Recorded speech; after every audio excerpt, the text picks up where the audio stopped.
করা হবে। এখানে দেখেন এই যে রাস্তা, ওই যেটা মেন রাস্তায় যে উঠছে দেখেন পাকা পাকা হইতেছে একদম পিচ ঢালাই, এটা উইড সোলিং এর রাস্তা হবে।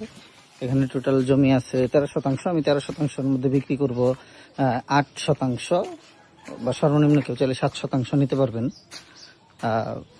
কেউ যদি চান, তো পছন্দ যদি বেশি হয়ে যায় তাহলে সর্বোচ্চ 10% দিতে পারবো। আমার এখানে টোটাল জমি আছে 13%, যে বিল্ডিং ছাড়া 13% জমি আছে।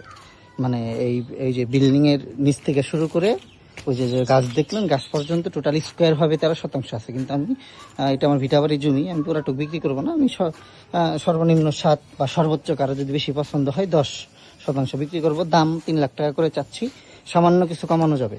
অযথাকে উল্টাপাল্টা দাম বললে নিজের মান সম্মান ক্ষুণ্ণ করবেন না। অযথা উল্টাপাল্টা দাম বলেন, মানে এটা খুবই বিরক্তকর এবং খুবই বাজে লাগে, এবং মানে তাদেরকে আমার কাছে ছোট লোক মনে হয়। তো মানে জমি দেখে তারপরে দাম বলবেন, কারণ এটা ভিটাবাড়ির জমি। এই যে প্লট দেখতেছেন, এটাও আমরা 3 লাখ করে বিক্রি করছিলাম, অনেক নিচা ছিল, এটা 4 লাখ করে বিক্রি করছে যারা কিনছিল, তারা ব্যবসায়ী। এই দেখতেছেন প্লট, তো এইটা একদম রেডি প্লট।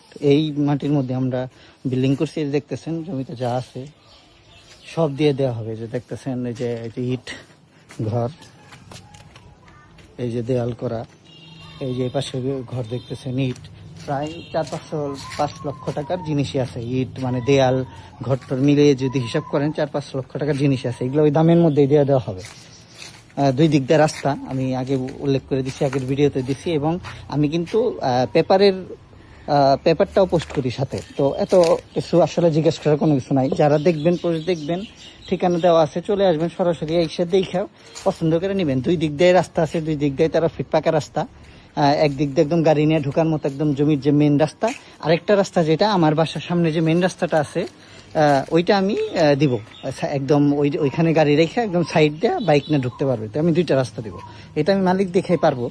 তো এই যে দেখতেছেন, এটা আমার বিল্ডিং। তো যার কাছ থেকে জমি কিনবেন তারই প্রতিবেশী হবেন, এটা সবচেয়ে বড় কথা এখনকার সময়। তো এখনকার সময় জায়গা সবাই দেখে শুনে কিনবেন।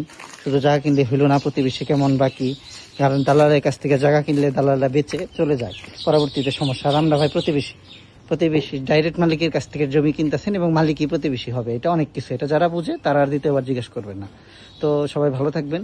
যদি জমিটি কারো ভালো লাগে, জমির দাম চাচ্ছি 3 লাখ করে, শতাংশ আলোচনা সাপেক্ষে সামান্য কিছু। জমির দাম তো হয়ে আহমরি কমে না। আর আমি জামি দিছি 3 লক্ষ, কারণ আমার আর্জেন্ট টাকা দরকার দেখে আমি একদম প্রাইস কমাই দিছি। আমি চাইলে 4 লক্ষ টাকা চাইতে পারতাম, সেখান থেকে হয়তো আমি কমাইতে পারতাম 50,000 টাকা, কিন্তু আমি তা করি না। আমি চাইতেছি যেমন একটা দাম দিছি জানি মানে কেউ নিতে পারে, এবং সামান্য কিছু হয়তো আমি অনার করবো, সামান্য কিছু। অযথাকে উল্টাপাল্টা দাম বইলা নিজেকে ছোট বলবেন না, নিজেকে ছোট লোক হিসেবে পরিচয় দিবেন না। আমি বারবার বলতেছি, জমিতে যা আছে সব সহ প্রায় 4-5 লক্ষ টাকার জিনিস আছে, সব সহ পেয়ে যাবেন। 2 দিক দিয়ে রাস্তা। ঠিকানা হলো বাসাইল পৌরসভা, বাসাইল মেন স্ট্যান্ড থেকে আপনার মাত্র হাইটে আসতে 5-7 মিনিট লাগে, বাইকে আসতে 1 মিনিট। এটা পৌরসভার 3 নম্বর ওয়ার্ড, বাসাইল এসারপাড়া। এটা বাজার এবং এইটা হলো সেম ওয়ার্ড। তো বুঝতে পারতেছেন স্ট্যান্ডের খুবই কাছে, এবং চারদিক দিয়ে আবাসিক এলাকা। তো বাসায় থাকার জন্য নিরিবিলি একটা জায়গা, এবং বাসা ভাড়ারও উপযোগী।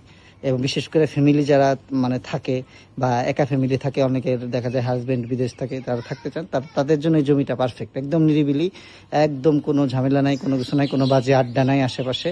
একদম মানে নিরাপত্তা, মানে এখন যে দেশের অবস্থা বা এখন যে বর্তমান অবস্থা, নিরাপত্তাটা খুব দরকার। যেহেতু আমরাই প্রতিবেশী, তো এখানে যেহেতু আবাসিক চারিদিকে, তো নিরাপত্তাটাও জরুরি। তো যেহেতু প্রতিবেশী মানে মালিকই প্রতিবেশী হবে, যেহেতু নিরাপত্তার ক্ষেত্রে আর কোনো কথা নাই।